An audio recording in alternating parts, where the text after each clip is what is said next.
G'day, welcome to Sophie's Voice. And this can be a little reminder.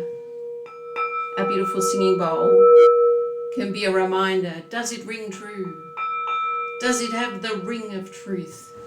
This is what we've got to look for, isn't it? To learn to discern the ring of truth. Is something ringing true?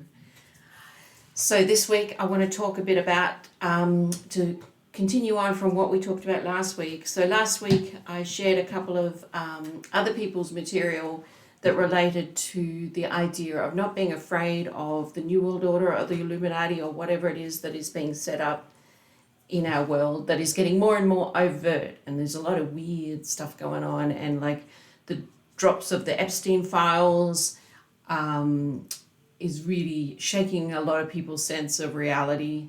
I think a lot of the people like myself who went down into the rabbit hole and really could see that there was something really important to understand during COVID and before. Some people were truly onto this long before. And there's been lone voices that have been trying to sound the alarm for so long. But now it's getting to critical mass. There's like so many people now, and now people are going through this awful initiation you've got to go through, especially the stuff about children and the satanic stuff and the sexual stuff. It's such a horrible violence to the soul, and I think that's why it stays protected for so long, because you just don't want to know. You don't want that information to come into your soul. And but it's being forced on us now, so we're having to deal with it. And so it can only be good, because if there's reality behind those horrible things, then we want to know that and we want to get on with the cleanup. So I wanted to talk about the idea. So the idea for one of the videos I shared last week, that I didn't finish it, I sort of filled in the information, but the idea was that there's people, more and more people are experimenting with water and finding that water holds consciousness, it holds memory. And so if words are spoken over water or images, and then the water is frozen, that you can capture images that is created by the formations in the ice that replicate that. And it kind of makes sense. Like it feels like we're onto something about the way things are made and the important role that water has in that, in holding consciousness and form. But then this experiment was done with eggs. That the white of the egg, this woman who's been going deep into these ideas, did the same thing with the whites from eggs, and found that the eggs of free range chickens that were healthy and out in the open and relating naturally, the whites of their eggs had a beautiful feathery constellation. Is that the word I'm looking for? I don't know, like formation. But the eggs that had come from battery hens that were caged, that were pumped with hormones and no proper natural socializing, the whites couldn't form that. They were sort of that was obstructed. It was like a different malformed looking image. So what she did as an experiment, which is an interesting idea, is she put the eggs around in a formation so that she had all caged eggs around one good healthy egg in the middle, and that left them overnight just like that. And then she did the experiments in the morning with all of the eggs, and she found that the good vibrations of the good egg that was healthy had spread out to the other ones.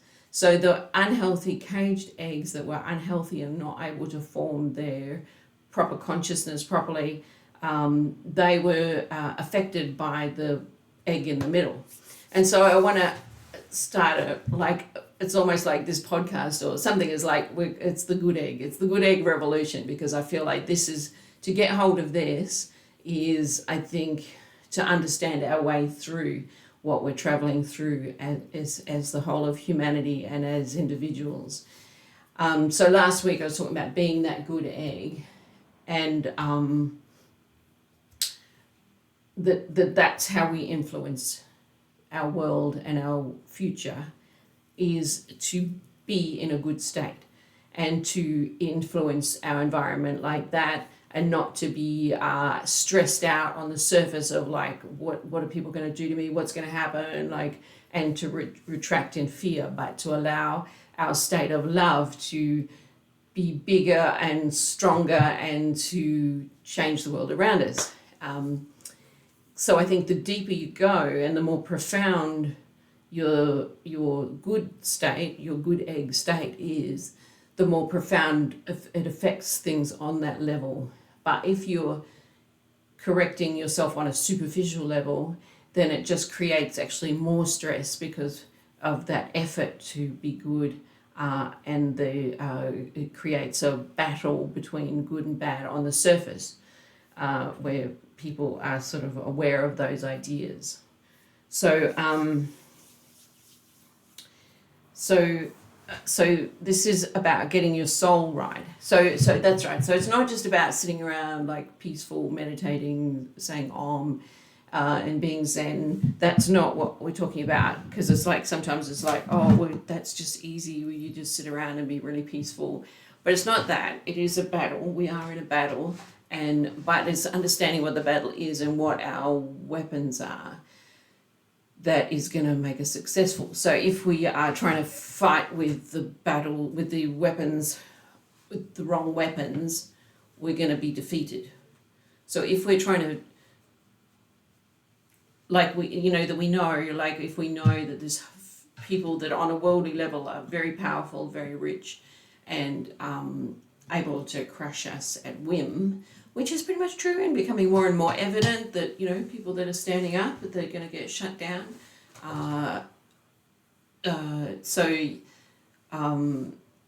As individuals, if we look around and see there's corruption, there's evil, there's people doing wrong thing, we can get overwhelmed with negativity and feel, some people, quite often I see people in the comments saying, I just can't take any more of this. This information of what's going on in the world is making me so overwhelmed. I feel so afraid. I feel so like I can't cope. Like I don't want to live here anymore. I don't like being in the earth. So we've got to turn that around. We can't stay there. That's not the right place to be. So that means that we're staying on the sort of surface level where these people are operating on worldly power, which is what they want. If people are in power, people wanting to hold power, they want us to stay looking at them and agitated and trying to fight them on their terms because we have no power. But that I think they know that if we shift our power to the inner world, to the spiritual world, and come into the realm of wisdom and get our own souls in order, that there is a power that is released from that they cannot withstand. They have no authority over it. They can't do anything about it. And I see it as a bit like, those kids' cartoons, I can't remember what it's called, where they all have to come together to put their ring together or something, and that's where the power is released. Well, it feels like that, but it's like within yourself. You actually have control over it. Like you have all those parts, but while you're distracted with trying to affect the world on the outside, all the parts are very ineffective. But once the parts find their right connection with each other and they connect in to make a whole, then that's when you come into your power. And it's a spiritual power, so it's like you have to get used to that it's a different kind of power than physical power. Let's just say that. So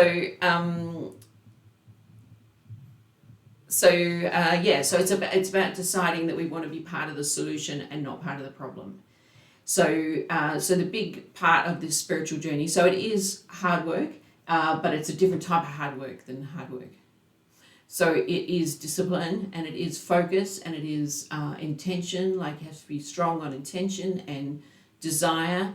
But then it's like being an athlete. You're learning to get into the zone, and the zone carries you. So it's like the spirit carries you, but it takes intention and desire, as I say, to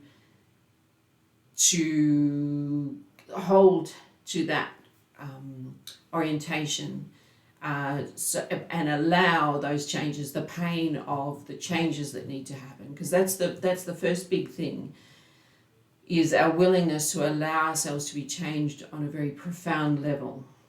So what this is about bringing everything piece by piece. We're bringing the world back into divine order, the creation back into divine order, and so we're playing our role in that dance, that journey. So there's big chunks of, through human consciousness having the capacity to say no to God, there's a lot of disorder in the God's created world, and a lot of order that is out of God's divine order. So we are choosing to come back into divine order, and through the I'll leave Jesus out of it for the moment, because I just want to flow with that, so that people can understand it no matter where they're coming from, because I think that the principles are still true. Of course, I hold to the idea that Jesus is the one who is instigating the kingdom of God, and that this is all about him. But I'm aware also that Jesus can come with a lot of baggage for people. People can have Jesus associated with things that are actually part of the problem and not see it as the solution. So my understanding is that Jesus is the true consciousness that's in divine order, human consciousness in divine order, and that in receiving that, we receive that capacity for divine order again. But so yeah, just like, it's not that I'm like, whatever's true is true, no matter what words you give them. All right. So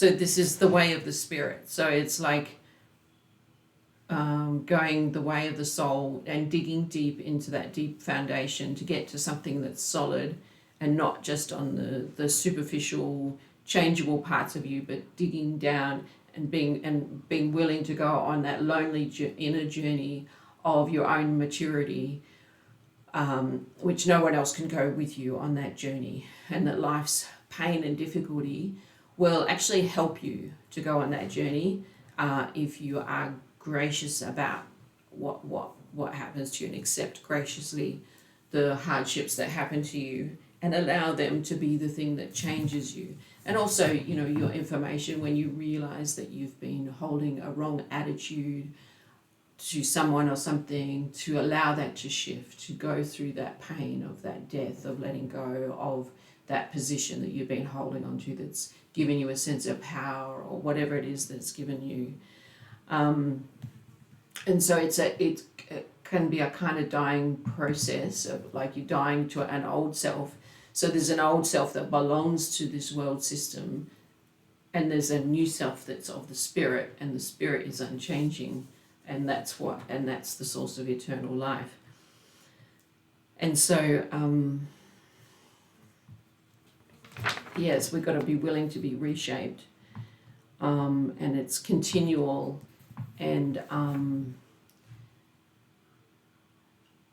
it never really stops. It's like a tree growing, but we've got to first we've got to understand this idea of the self is not static.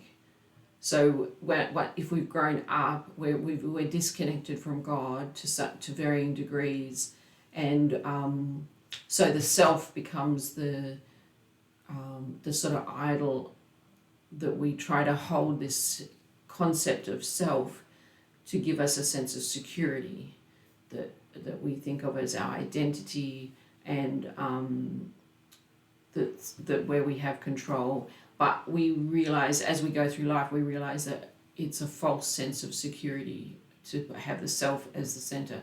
So the hard thing is that the process of allowing God's spirit to come through and get a proper sense of circulation, like movement, flowing, is that it's hard for the self to not want to stop it, like, stop, don't change anything, because this is my security, is who I am. I know who I am, and I know what's what, and I know what's true, and I know what's up and down.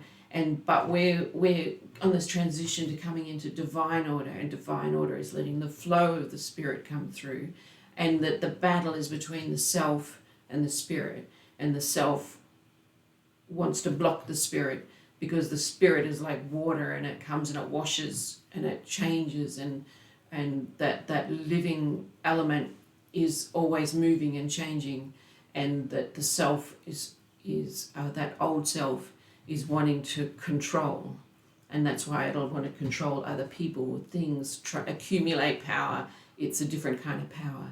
But as we understand that we've got to come into this divine order, this beautiful divine living order, that the first really hard thing is learning, and it's different as a concept. Like when you actually go through this, is when it's really like telling, because it's like it's subjective. You it's not an idea. It's not you looking at someone else going, oh yeah, they should change that. They should allow things to change there and just forgive that person or whatever it is that is blocking. And forgiveness is a huge one. It's sort of like the first thing, but the first thing before that is the willingness to change, the realization that our self is in the way and that we surrender it. And so we experience it as death, but it's actually giving ourself real life, not a pretend life that is going to just go through your fingers and it'll be gone. You can't possess it. It's not yours. So the only thing you can do is allow the self to be an expression of the spirit coming through you. And so that's what I'm interested in looking at, is all the elements of the self, elements of the soul, and the things that God will want to bring into order that can be out of order. So we inherit an accumulation of people, culture, people, individuals, families being out of divine order. And so that sort of living from that place of the self that's trying to control things and make things right. And so we inherit continual damage from that. And that's why it's important that we where people get stuck in religion is they go, yeah, this is good. I want to do God's way and that. But it gets stuck on a superficial level where you're trying to be good on a shallower level, and sort of orchestrating things. The self is back in the background there going, oh yeah, you've got to be good and honest and upright and respectful, but it's all happening on this superficial level. And so it actually just creates more problems. You're not being part of the solution, you're still part of the problem, but you actually create more problems. And that's what religion does. It creates more problems because people will start judging each other, and you feel more secure because of the contrast, because you can say, I'm better than you because look, I'm stopping myself from doing that and you're not. So, it's this sort of pride, and all the things of the self dominate that. But that's when it's sort of happening on a surface level. But we've got to allow God to bring the light right into the very core of us, to be undressed, unraveled before God. And, and if you think about the Garden of Eden and the idea that before they ate of the fruit that set things out of divine order, they were naked and unashamed. And that's what we need to be before God, the creator of everything and of ourselves. We need to be naked and unashamed, and